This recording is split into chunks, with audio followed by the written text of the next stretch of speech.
relating to your risk management expertise, yeah. So like majority of the people don't, especially the young guys, they don't know about quality assurance in terms of business. When you start from like let's say a small business to when you're growing, when you're scaling, you know. So what is your advice to, in your experience, you know, when somebody is starting small, like let's say like I'm Lubia, you know, I'm Munene.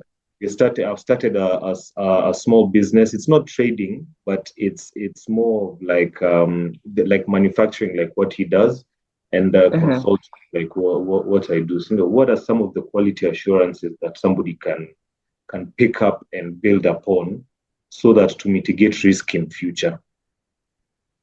Okay. From a quality perspective, so we look at it from a quality perspective, right? Yeah. You know, quality is all about your customer.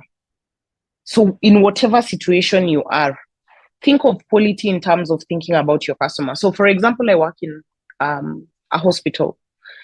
For us, quality centers on the customer, who is the patient.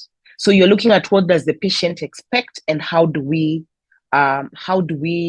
actually deliver that. So if you transpose that to a manufacturing entity like what John does, you need to think of what are you doing and who exactly are you doing this for? So you've spoken that you're manufacturing plant-based products. Are they for consumption? Are they maybe for beauty or cosmetic? And who is the target customer of that product? Then you have to think of the customer in terms of really the principles of quality. And some of the principles of quality, one is customer focus. You have to ensure that everything that you do thinks of the customer. So if I'm buying, for example, I have a bottle of honey on my desk that somebody just delivered. So if I'm buying a product from you, would I come back again? Would I say that's a proper product that you're selling to me, such that I would want to come back to you? If you're in a business of manufacturing, you're definitely not working alone, because man is not an island. You probably have people that supply you the inputs into your manufacturing process, and then for you to arrive at the output. And your output will only be as good as your input. So if you're looking at the people that you're doing business with, what kind of products are they supplying you, and how do you ensure they meet the quality that they're supposed to meet, such that when you come to the production process, you're actually using good inputs? That's another way you could look at it.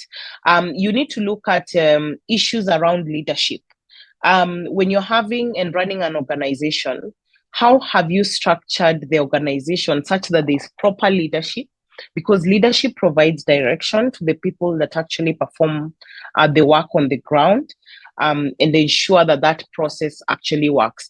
So when going through the quality management process, the good thing, there are standards that guide you. They provide the process and they provide the principles. And all you have to do is to then sit and work with that framework and see how you put things together, so that you ensure that you don't have quality today and tomorrow there's no quality. So one thing you've realized about entrepreneurs in our part of the country, or even when someone is starting a business, I believe you've walked into some restaurants where when they started off very well.